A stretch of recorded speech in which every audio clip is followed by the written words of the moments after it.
There have been many attempts to rate or rank the 46 presidents of the United States of America. A lot of the time, Abraham Lincoln comes out on top. But there are a few others, such as Franklin Roosevelt and George Washington, that you'll often see take the cake. But what does the supposedly all-knowing and ever-evolving technology of artificial intelligence have to say on the matter? Let's find out. First off, we're going to find out the ratings for a couple of the most popular presidents historically. Then, so to not waste your time with less important commanders-in-chief, such as William Henry Harrison, who was only in office for 32 days, we're going to jump ahead to the modern era, starting with FDR. But first, let's jump all the way back to George Washington, the very first president, and according to many, the best. Awarding Washington a 10 out of 10 rating, it's safe to say that GPT agrees, citing his leadership during the Revolutionary War and commitment to governance based on democratic principles. I really appreciate how much this paragraph highlights Washington's foundational decisions that still hold up today, as he could have easily ruled until his death as something similar to a king, and he had the mandate from the public to do exactly that. But instead, he chose to put his faith in the nation and its constitution. The one caveat to this magnanimity was his failure to push forward legislation to put an end to slavery despite privately disagreeing with it. However, his public denouncement of the morality of the slave trade in 1774 went a lot further than most at the time, so I think he still deserves a rating of 10 out of 10. Following up on this stipulation, we now conveniently move on to Abraham Lincoln, who also receives a score of 10. GPT justifies this with his Emancipation Proclamation and the 13th Amendment, abolishing slavery after facing enormous challenges under the Civil War. During this time, he did infringe on the First Amendment by arresting his political opponents, though it's not entirely clear whether or not he explicitly violated the Constitution, as it does allow for the suspension of habeas corpus during invasions. But the authority of the president to do that is questionable. Regardless, this was a dark spot on an otherwise impressive presidency. But it's not surprising he's rated so highly given the inflation of opinions that usually occurs for assassinated commanders-in-chief. Still, this would prevent me from awarding him a perfect score, but I can understand why GPT did so. Jumping ahead to modern presidents, we have Franklin D. Roosevelt, who also receives the apparently not so elusive score of 10 out of 10, essentially crediting him with helping the US out of the Great Depression with his New Deal, while praising his abilities as an orator, which helped him secure victory in 4 consecutive elections. However, his track record during the Second World War was not spotless, as he unfairly persecuted Japanese Americans, refused to admit Jewish refugees fearing they were German spies, and it can be argued that despite some helpful social programs, his New Deal policies worked to extend the Great Depression rather than stifle its effects. An example of this is the legislation's doubling of taxes, which made it more difficult for employees to hire people, and created uncertainty among businesses as tax law continued to change almost every year in the mid-30s. Essentially, the only part of GPT's rating I agree with wholeheartedly is Roosevelt's ability to connect with the public. So I think my personal rating would actually be quite a bit lower. Next up is FDR's vice president for all of 4 months, Harry Truman, who GPT gives a rating of 8 out of 10, citing his use of the atomic bomb, which ended the Second World War, as well as his post-war policies such as the Marshall Plan and the setting up of NATO. However, it does note that he received criticism for his handling of the Korean War. Unlike the previous rating, I actually entirely agree with this one. The atomic bomb did end the Second World War, and the Marshall Plan effectively supplied aid to Europe while preventing the spread of communism. However, the Truman Doctrine went a little too far in this effort and contributed to the mostly unsuccessful Korean War. So I would say a score of 8 out of 10 is largely fair. Moving on to Dwight Eisenhower, who also receives a score of 8 out of 10. GPT credits him with maintaining stability and prosperity during the Cold War and improving infrastructure with the interstate highway system, for example. On the other hand, it also mentions the administration's passive stance on civil rights and allowing McCarthyism to flourish. All of this is largely correct, but I do take issue with the accusation on civil rights, as not only did Eisenhower sign the Civil Rights Act of 1957, but he also famously sent federal troops to Little Rock, Arkansas to enforce desegregation. But GPT is correct on the economy, as GDP and wage growth were fairly strong. So while I don't take issue with the rating, I think the actual explanation is a little harsh. Next up, another 8 out of 10 president, John F. Kennedy. This rating is a little lower than I would have expected, and I'm surprised the explanation makes no mention of the space race. But what it does include is his handling of the Cuban Missile Crisis, which it correctly associates with his ability to handle international conflicts. However, just as it did with Eisenhower, GPT marks him down for his handling of civil rights, which again, I just can't get behind, as although he didn't commit 100% in fear of retaliation from the South, Kennedy was instrumental in the passing of the Civil Rights Act of 1964, and before his death, he better enforced existing legislation and appointed African Americans to high-level positions within his administration. GPT also finds issue with Kennedy's approach to the Vietnam War, which I also find confusing, as he actually made efforts to withdraw troops from what was increasingly becoming an unwinnable war. But of course, his death would understandably get in the way of that. Overall, I think this verdict is a little too harsh, but not completely slightly outlandish. Moving on to Lyndon B. Johnson, who receives 8 out of 10 and is also credited with similar achievements to his predecessor. GPT correctly identifies his impressive ability to pass legislation such as the Civil Rights Act and his Great Society reforms. On the other hand, the massive caveat on the LBJ presidency is of course the Vietnam War, which unlike Kennedy, he objectively handled poorly. This was a major contributing factor to his unpopularity, resulting in his decision not to seek re-election. While Johnson had his fair share of accomplishments domestically, the failings in Vietnam are far too large to ignore, so I think this rating is a little generous. Next up is Richard Nixon, receiving the lowest rating so far with 6 out of 10, with GPT citing his foreign policy achievements while marking him down for the infamous Watergate scandal. I agree with the importance of détente in attempting to end the Cold War, and another foreign policy achievement of Nixon's that GPT doesn't mention is his ending of the war in Vietnam. Its conclusion was far from successful, but I would argue that Nixon's handling of it was far better than his predecessor. In terms of his failings, we can of course mention the Watergate scandal as an example of Nixon's corruption, but in relation to actual policy, he did begin the unsuccessful war on drugs. Ultimately, opinions on Nixon will depend on how important you view each aspect of his presidency, so I do think 6 out of 10 is fairly balanced. Moving on to Nixon's successor and savior, Gerald Ford, who gets an even worse score of 5 out of 10. While GPT does praise his stable economy despite rising inflation and unemployment, it claims his presidency lacked significant accomplishments and of course suffered as a result of pardoning Nixon. He did continue easing Cold War tensions and offered amnesty to Vietnam War draft dodgers and deserters, but apart from that, it was a fairly unremarkable presidency.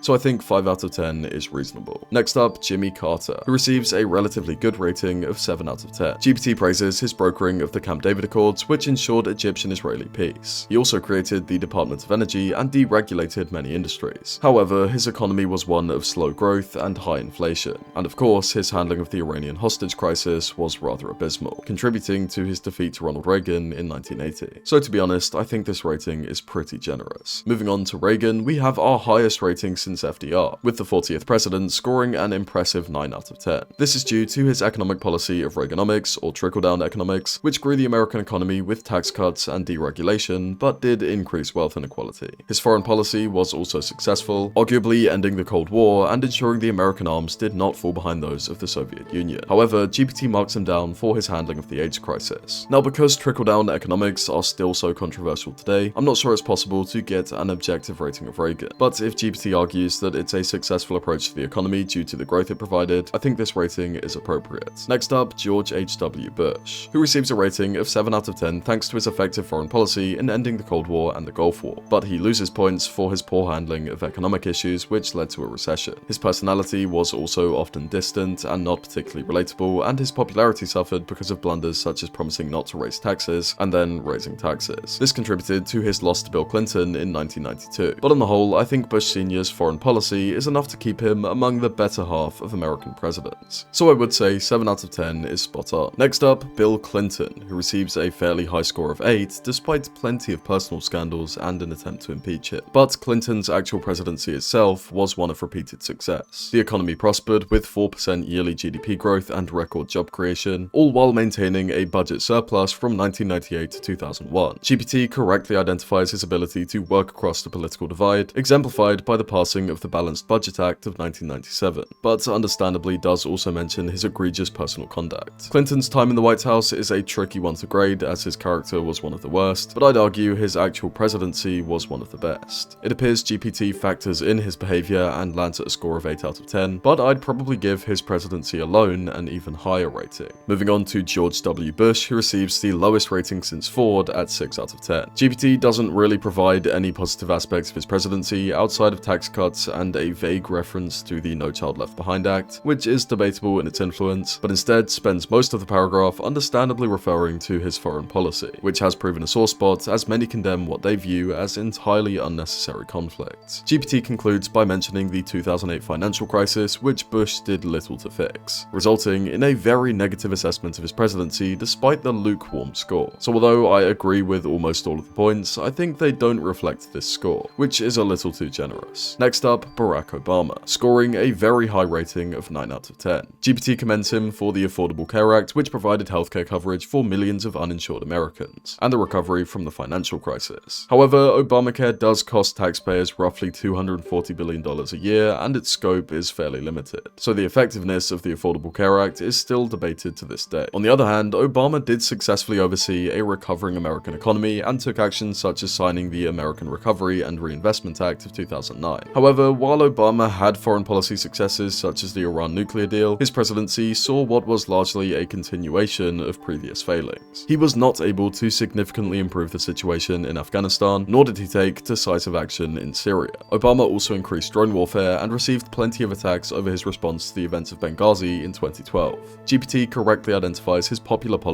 on the economy and social issues, but I'd argue it does not correctly represent his disappointing foreign policy. So I'd say my personal rating for Obama would be a bit lower. The penultimate president on this list is of course Donald Trump, who gets a relatively abysmal rating of 5 out of 10 because of his polarizing character, divisive rhetoric which undermined faith in democracy, and handling of the pandemic. In terms of policy, GPT praises his significant tax reform, but I'd also like to mention his signing of the First Step Act, which reduced unnecessary incarceration. I also don't think it's controversial to say that his border policy was more effective than his successor, as illegal crossings reached record lows. In terms of the economy before the pandemic, it was performing very well, though some of that can be attributed to the recovery under Obama. Unemployment reached its lowest in half a century, and even after the lockdowns were lifted, the economy recovered surprisingly quickly. As always, it's difficult to determine how much a president influences the economy, but some argue Trump's tax cuts and mass deregulation were contributing factors. I struggle to decide how much of the pandemic to blame on Trump, as he sort of left it up to the experts, while occasionally making absurd and confusing remarks, and then letting the states formulate their own policies without much input. In terms of foreign policy, his record was not spotless, as he failed to withdraw troops from Afghanistan and withdrew from the Iran nuclear deal. But on the other hand, he did raise the alarm about countries not meeting their NATO defense spending commitments, which later proved important given the conflicts that broke out under his successor. He was also the first US president to enter North Korea and signed the Abraham Accords, which aimed to promote peace in the Middle East. GPT mainly highlights his personal conduct as the reason for the relatively low score, which I'm assuming refers to his 2 impeachments, the second of which focused on his alleged responsibility for the awful January 6th riot, though he was acquitted in both. And although his personality was sometimes abhorrent, his behavior was arguably not much worse than some of the previous presidents on this list who received much higher scores. So if we try to ignore the politics of today and instead focus on his policy achievements and failings, I would say this rating is harsh. And finally, Joe Biden, who receives a fairly positive rating of 7 out of 10. Of course, it's difficult to rate the incumbent president, but I'll do my best to make an objective review of his time in office so far. GPT praises his economy after the pandemic and focus on infrastructure, while marking him down for the disastrous withdrawal from Afghanistan and the inflation that characterized his economy. These 2 points are ultimately some of the biggest issues with Biden's presidency, as it can be argued his failings in Afghanistan made the US appear weak and contributed to the conflicts that broke out around the world under Biden's watch. Inflation was primarily caused by the war in Ukraine, but Biden certainly didn't do much to help reduce it, as he even admitted his so-called Inflation Reduction Act should not have been named that, as in reality it did little to address the issue. One problem that GPT doesn't mention is the crisis at the border, which escalated significantly after Biden took office. Democrats often argue that they proposed a bipartisan border security bill, but its opponents claim that a lot of it could have been achieved through executive orders and was ultimately too little too late. GPT does appropriately credit him with a successful vaccine rollout and pandemic response through his American Rescue Plan, but does fail to mention his vaccine mandate for companies with over 100 employees, which was subsequently blocked by the Supreme Court. Essentially, I think GPT's paragraph on Biden leaves out a few of his biggest problems, some of which would make me rate his time in office a bit lower. Let me know which ratings you agree with or find the most egregious, and please do make sure to check out the rest of our election countdown series. Also, consider joining us live for our 2024 election coverage on the 5th of November. Make sure to subscribe and enable notifications so you don't miss it. Thanks for watching, see you tomorrow.